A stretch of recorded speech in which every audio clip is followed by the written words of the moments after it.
9. Heather McCarthy. After stealing thousands of dollars from her workplace to fuel her cocaine habit and getting caught and convicted for it, 33-year-old former office manager Heather McCarthy pleaded with the court for leniency. After missing court repeatedly due to claims that she was suffering from COVID and anxiety, she claimed that she had a baby to take care of. However, this was despite having made no mention of the child during previous hearings.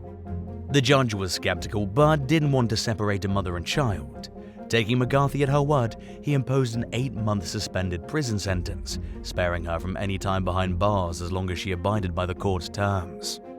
McCarthy tearfully thanked the judge, but her freedom was short-lived. Following her sentencing hearing, suspicions were quickly raised over whether she really had a child or not. When confronted by the authorities, she promised to provide a birth certificate as proof that the baby existed. But when she returned to court, she confessed that the child wasn't real, claiming that she'd fabricated the story in a fit of panic. The judge admonished McCarthy of her dishonesty and activated her suspended prison sentence as she sobbed in the courtroom. This time, though, nobody felt bad for her. 8. Madison Russo. In 2022, 19-year-old Madison Russo of Bettendorf, Iowa announced on social media that she'd been diagnosed with pancreatic cancer. She also claimed that she had an 11% chance of surviving, with a football-sized tumor wrapped around her spine. She started a crowdfunding campaign, which garnered more than $37,000 in donations in under a year. Russo's viral story attracted a lot of sympathy, but it also sparked suspicion among medical professionals. Doctors noticed inconsistencies in her stories and terrible life-threatening inaccuracies of her medical equipment placement on her body in photos that she posted online. So, acting on anonymous tips, law enforcement launched an investigation, and in early 2023, Russo was charged with felony first-degree theft. She pleaded guilty and received a 10-year suspended prison sentence. If she successfully completes 3 years of probation, she'll avoid serving any time behind bars. The judge also ordered her to pay $39,000 in restitution. Russo's defense attorney urged the judge for the removal of her criminal conviction upon the completion of her probation sentence. But the judge rejected the proposal, noting that serious crimes have serious consequences, and the people who deal with Russo in the future deserve to know her history. 7. Amanda Riley. Over a 7-year period beginning in 2012, a former teacher and school principal from Northern California pretended to have Hodgkin's lymphoma while aggressively soliciting donations for her medical expenses. Amanda Riley went to painstaking lengths to keep up the ruse after claiming she'd been diagnosed in her late 20s. She shaved her head, falsified medical records, provided false testimony during legal proceedings, and documented her so-called journey in a blog. She even convinced her family to go along with her claims and attacked anyone who questioned her authenticity. Riley's blog, entitled "Lymphoma Can Suck It," attracted a large audience of sympathetic followers. She also made a website dedicated specifically to seeking donations, which helped her amass over $105,000 from compassionate strangers. She posted photos of herself supposedly receiving treatment, while telling dramatic stories about going into remission. She told her followers that she miraculously survived after being on death's doorstep, only to once again become gravely ill. Riley also spun far-fetched tales about how she needed money to travel across the country to New York City every 2 weeks. She said she needed to do this in order to receive a cutting-edge new cancer drug that wasn't covered by her insurance. But her lies finally began to catch up with her in 2019, when an observant follower began to suspect that she was lying about being sick. Law enforcement got involved, and the case was handed over to IRS agents. Riley was arrested in 2020, and she pleaded guilty to a federal wire fraud charge 2 years later. She was sentenced to 5 years in prison, followed by 3 years of supervised release. She was also ordered to pay more than $105,000 in restitution. Records show that she's currently serving her time at FMC Carswell in Fort Worth, Texas, with an anticipated release date of February 2026. 6. Natalie Chamberlain. In December of 2022, 40-year-old Natalie Chamberlain persuaded a landlord in the English seaside town of Sheringham to rent a property to her. She claimed she had stage 3 stomach cancer. She then subletted the residence to a couple while claiming to be the property owner. She took deposit and rent money from them before claiming at the last minute that they couldn't move in because the roof had collapsed. When a relative of the couple went to see if the claim was true, they discovered another unsuspecting victim living in the unit. Not surprisingly, they were also under the impression that Chamberlain was the property's owner. The victims later revealed that Chamberlain lured them in by pretending to be a sick paramedic and military veteran. None of the money she collected went to the real landlord, who was actually undergoing cancer treatment at the time. The landlord had agreed to rent to Chamberlain out of sympathy for her alleged illness. The scheme was eventually uncovered, and in May of 2024, Chamberlain pleaded guilty to 9 charges, including tenancy fraud and faking documents. As a result, she was sentenced to 16 months in prison. 5. Laura De Kaiser. 39-year-old Laura De Kaiser was on probation for cocaine possession when she was busted for a brazen check-cashing scheme in Daytona Beach, Florida in late 2019. According to law enforcement, she approached complete strangers on the street. She then used fake sob stories to convince them to deposit a check into their bank account and give her the cash, but all the while, she knew full well that the checks would bounce. On one occasion, De Kaiser convinced a woman that she'd just been robbed and only had the uncashed check. She told one victim that her boyfriend had just beaten her up and stolen her debit card and ID. She then told another that her kids were in the hospital and that she needed money. Over a 6-month period, she made off with nearly $11,000 in stolen funds, while the victims were forced to eat the cost. Police began investigating De Kaiser's crimes after being alerted to suspicious checks bearing a local Honda dealership's name being cashed at various banks. In 2020, she was convicted of organized fraud, grand theft, cocaine possession, and uttering forged bills. She was released from prison in 2021 after serving part of a 2-year sentence. 4. Linda Morgan. During the summer of 2015, a 46-year-old Georgia woman named Linda Morgan was accused of going to various businesses in Hall County and soliciting donations for a non-existent family whose house had supposedly burned down. She even told people that the family's dog had died and that their children were hungry, in an apparent attempt to pull at their heartstrings and get them to reach into their pocketbooks. Morgan allegedly told one victim that she represented a Baptist church, while telling another that she was a bank employee. After collecting a donation from a restaurant called Kurt's Cafeteria, she returned a short while later. She was seeking more money, claiming that one of the children in the family needed medication. One of the people that Morgan sought handouts from was suspicious of her story and wrote down her license plate number.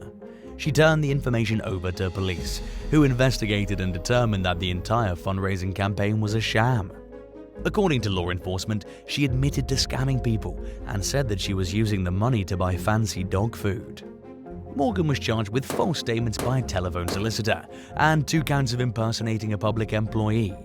At the time of her arrest, police said they continued to receive calls from more businesses that claimed the woman had approached them for money and that additional charges could follow. Unfortunately, the outcome of the case is unclear. 3. Ella Griffith. While working as a teacher's assistant in Holyhead, Wales in September of 2020, 25-year-old Ella Griffith requested compassionate leave from her job so she could tend to some urgent personal and family issues. Students had just returned to the classroom after COVID lockdown, but Griffith's boss got the impression that something serious was going on in her life and approved the request. During her time away from work, a colleague noticed that Griffith's boyfriend had posted a picture of himself and Griffith posing in front of a fountain in Italy. She also posted photos of her and her boyfriend drinking at a bar, riding e-scooters in Rome, relaxing in a hot tub, and engaging in other sightseeing and tourism activities. When Griffith's boss confronted her upon her return, she initially claimed that she'd only traveled to Italy for the weekend.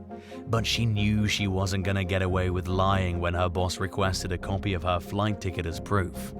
That's when she confessed to lying about a family emergency in order to take time off from work for her vacation.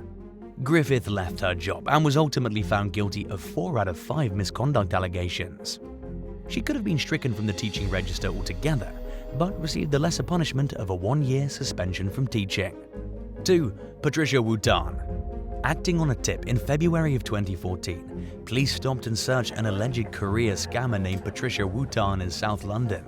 She had thousands of dollars in her pocket, but it was just the tip of the iceberg in terms of how she committed fraud as a lifestyle. Described by Scotland Yard Detective Constable Neil Sykes as an Aladdin's cave of fraudster scripts and false IDs, Wutan's home contained typed and handwritten manuscripts. They seemed to serve as guides on how to scam people.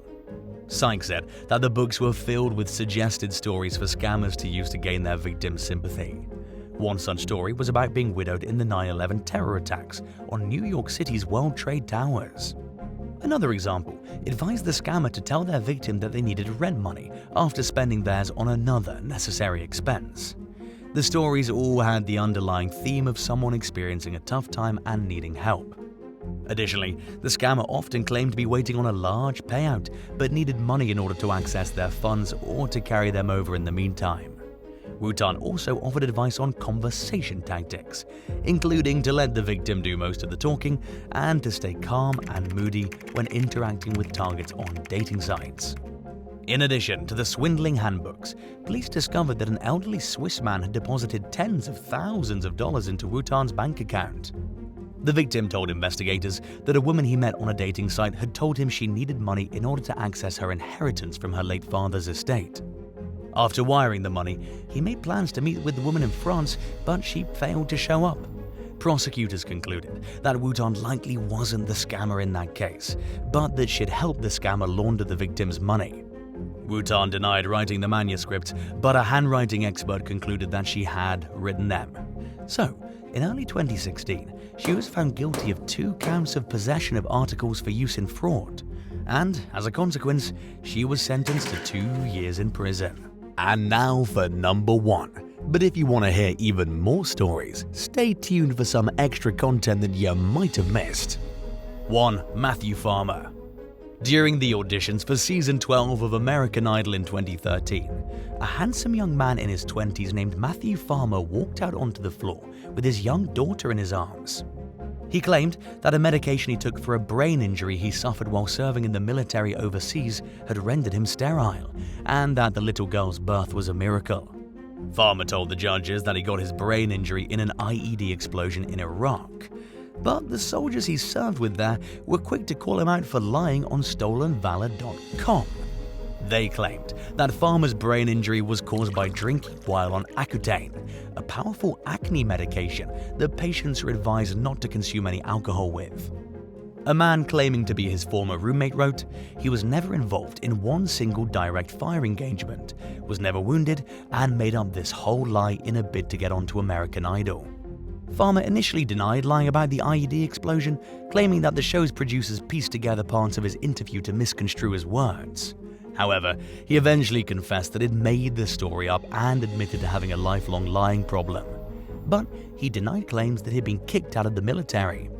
His life only seemed to go downhill from there, based on news reports from December of 2015 about his arrest in Campton Hills, Illinois, on outstanding warrants out of Oklahoma. Police were called to a local residence by a landlord, who accused Farmer of writing several bad rent checks and squatting in his $1 million house. While officers were at the home, police in nearby Streamwood contacted them about a recent domestic dispute between Farmer and his 4th wife. After a month of marriage, the couple had already separated with plans to divorce. The Streamwood police had even asked the Campton Hills police to tell Farmer to leave his estranged wife alone. Farmer was wanted in Oklahoma on outstanding felony charges of DUI and transporting an open container of an intoxicating beverage. He'd posted bond after his arrest, then failed to appear in court. He was also wanted on an outstanding misdemeanor domestic violence charge. And in addition, there was a warrant for Farmer's arrest out of Arizona for damaging a rental house. Records show that he was arrested again in 2022 in Canadian County, Oklahoma, but the details about his charges are unavailable. 8. Quinn Gray. As a highly successful businessman, Reed Gray was able to provide his family with an extravagant lifestyle, which included a seaside mansion at Ponte Vedra, Florida. But his life took a terrifying turn one day in 2009, when he arrived home from work to find a troubling note left behind by his wife, Quinn. It stated that Quinn had been kidnapped and ordered Reed to remain at home, not to involve the police, and to cooperate with the abductor's demand for a $50,000 ransom. After 3 days of failed negotiations between Reed and the supposed kidnappers, Quinn appeared in a parking lot. She was physically unharmed, but hysterical. Quinn accused a 25-year-old gas station employee named Jasmine Osmanovic of holding her hostage in a motel room. But the motel manager said that Quinn didn't seem distressed during her stay. Furthermore, Osmanovic gave police audio recordings proving that he and Quinn were having an affair and that they staged the kidnapping in an attempt to extort Reed Gray. Reed initially stood by Quinn, who adamantly maintained her innocence. He mostly blamed Osmanovic and excused his wife's behavior based on her alleged mental instability. But it became increasingly clear that Quinn was not an innocent victim. It was soon realized Quinn faked the whole thing. Reed divorced her. Jasmine Osmanovic pleaded guilty to extortion and was sentenced to 6 months of probation, while Quinn pleaded no contest to the same charge and was sentenced to 7 months of probation. The defendants were also ordered to pay $43,000 each to cover the cost of the investigation into the fake kidnapping. 7. DeQuisia Taylor. In August 2018, deputies in Martin County, Florida were called to a home on Hutchinson Island, where a young woman had knocked on the resident's door in the middle of the night and asked them to call the police because her phone died. A responding deputy initially couldn't find the woman, but he was led straight to her when he followed the sound of a fire alarm from a nearby building. As he pulled into the building's parking lot, the deputy immediately saw a woman trying to flag him down from the 4th floor. Identified as 20-year-old DeQuisia Taylor, she said that she was stranded and needed a ride home after being dropped off by her friends, but that her phone was dead. She told the deputy that she pulled the fire alarm to get someone's attention. According to a report, Taylor had a South Carolina driver's license and said that she lived in Broward County, and she didn't know either address. But she stopped at the local jail first anyway, where she was booked into custody on a false fire alarm charge. 6. Jessica Nordquist. After moving from Alaska to London for a job in 2016, 26-year-old Jessica Nordquist began dating her coworker Mark Weeks. When the relationship ended, Nordquist embarked on an obsessive and bizarre stalking and revenge campaign against Weeks. She used as many as 20 different Instagram accounts to message clients at their workplace with horrific allegations against her ex, including claims that Weeks had assaulted her and gotten her pregnant. Nordquist accused their employer of knowing about the assault and taking efforts to cover it up. And she even wore a fake baby bump in a bid to make herself seem believable. The young woman's life-ruining mission took a heavy toll on Weeks, who received text messages from unknown numbers warning him that he was being watched. He lived in constant fear and became scared to sleep in his own home. In early 2017, Weeks went to the police, who told Nordquist to stop harassing the victim. 3 months later, Nordquist's friends, family, and colleagues, including Weeks, received an email claiming to be from a criminal group. It contained photos of Nordquist bound and gagged, along with claims that she had been kidnapped. A second email claimed that the abductors had broken Jessica's fingers. Investigators found a note from the supposed kidnappers on the front door of her apartment, and the interior of the home appeared disturbed, as if something chaotic had happened. But Nordquist was alive and well when law enforcement tracked her down at a bed and breakfast in the Scottish Highlands a few days later. She attempted to keep up the ruse, claiming that she had been kidnapped by an agent from Britain's MI5 intelligence group. Authorities gave Nordquist multiple chances to come clean about the kidnapping being a hoax, but she refused, and the case went to trial. She was found guilty of stalking, malicious communications, and perverting the course of justice, and was sentenced to 4.5 years in prison. 5. Melvin M. Day. A 41-year-old Oklahoma man named Melvin M. Day was reported missing by his son in August 2023, after he disappeared during a kayaking trip along the Mississippi River in St. Charles Parish, Louisiana.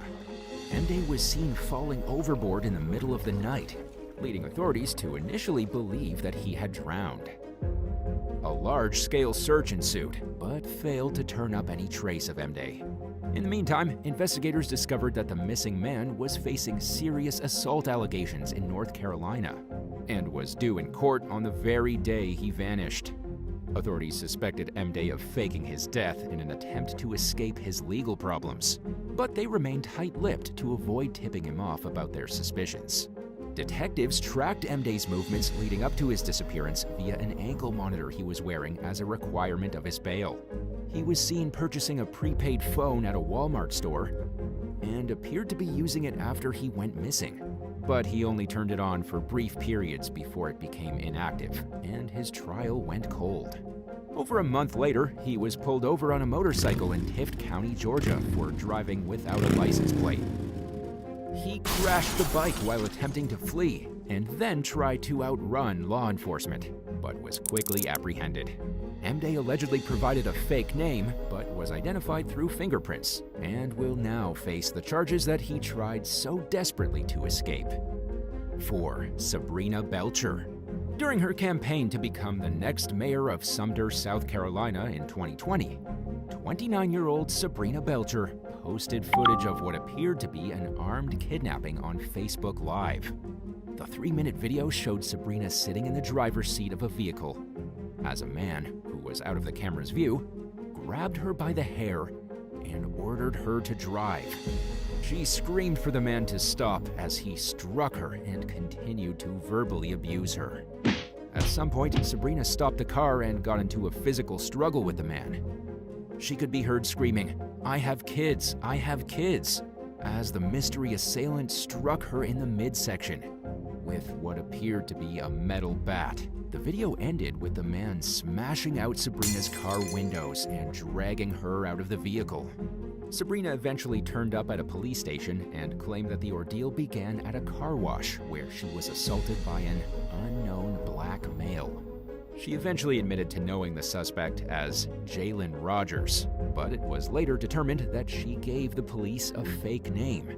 The man in the video, identified by investigators as 34-year-old Christopher James Eady, allegedly claimed that Sabrina had hired him to carry out a fake attack on video in a bid to garner sympathy and votes in her campaign for mayor.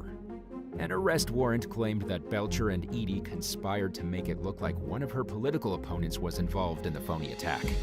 Authorities further accused Belcher of planning smear campaigns against other opponents, but they never went into detail about who they believed she was targeting and how. Sabrina was charged with felony counts of criminal conspiracy and filing a false police report. Her case was ongoing at the time of the election, and because she had not been found guilty, she was eligible to continue running for mayor. But if her plan truly was to gain support for her campaign, it failed majorly. She received the least votes out of all 6 candidates. In 2021, Sabrina pleaded guilty as charged. She received a suspended 3-year sentence along with 3 years of probation and was ordered to perform 80 hours of community service. Following her sentencing hearing, she maintained her innocence in an interview with the Sumter Item. She said that she pleaded guilty because it was the best option for herself and her family. But she criticized the handling of the case, claiming that she felt pressured and mistreated during police interrogations. More specifically, Sabrina accused the police of subjecting her to inhumane conditions and denying her a bathroom break for 6 hours. She claimed that the officer who interrogated her was a relative, and that the department had gone out of its way to cover up the alleged conflict of interest. The agency denied that Sabrina was related to the officer, but she stuck to her claims and said that she planned to pursue action against the city and police for the improper handling of her case. 3. Robert Brandel. A few days after the Super Bowl in 2019, police found 60-year-old Robert Brandel tied up in the back of his pickup truck outside a supermarket in Lockport, New York. There was a rope around his neck and attached to the headrest of a seat, and his hands and ankles were duct taped. Brandel said he had been abducted at gunpoint by 2 men who had bought football squares from him. He claimed that the kidnappers stole $16,000 in football square money and drove him around western New York for 2 days before leaving him bound in his car. Police doubted Brandell's story. He was suspiciously clean-shaven for someone who had supposedly spent 3 days in captivity, and he didn't seem overly panicked or emotional about the ordeal. Investigators soon discovered that Brandell had run a $50,000 football pool and had allegedly made up some of the names on the squares, hoping he'd win and get to keep most of the money. But he didn't, and he was unable to pay the winners. Brandell was charged with falsely reporting an incident and running a scheme to defraud, and was released with a future court date. 2. Julie Wheeler. In May of 2020, police in West Virginia received a call from Rodney Wheeler, who claimed that his 43-year-old wife, Julie, had fallen from an overlook at Grants View State Park. Hundreds of volunteers, professional search and rescue personnel, and members of law enforcement participated in a massive search for Julie, who was nowhere to be found. In addition to a ground search involving police canines, helicopters scoured the area from a bird's-eye view while experts rappelled down cliffs. A shoe and a cell phone belonging to Julie were found at the base of the cliff, but the effort failed to turn up any other sign of the missing woman. The timing of Julie's disappearance was a major red flag for law enforcement. She had recently been convicted of federal healthcare fraud and was due for sentencing in the near future, leading law enforcement to suspect that she and Rodney had faked her death to avoid facing punishment in the case. Julie was eventually found hiding in a closet at her home. According to prosecutors, Rodney and Julie planned to permanently go into hiding together after staging Julie's death. Rodney Wheeler was accused of repeatedly giving false statements to state and federal law enforcement throughout the investigation.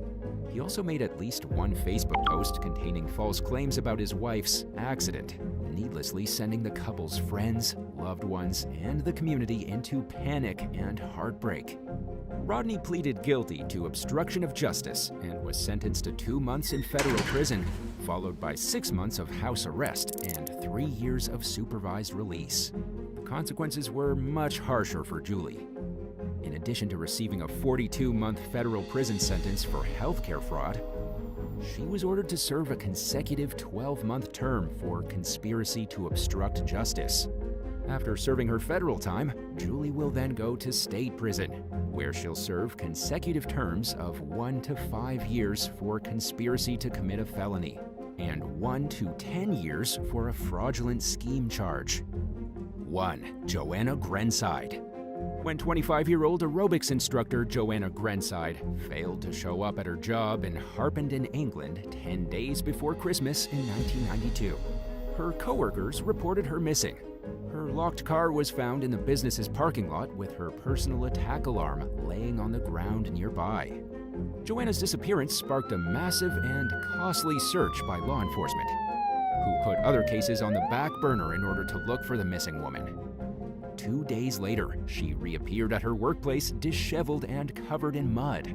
She claimed that she had been blindfolded and abducted by 2 men who held her captive at an isolated home and assaulted her. The young woman's story didn't add up to investigators, whose suspicions were heightened when they discovered that a former colleague of Joanna's had staged her own disappearance for attention a year earlier. Joanna eventually admitted that she lied about the kidnapping.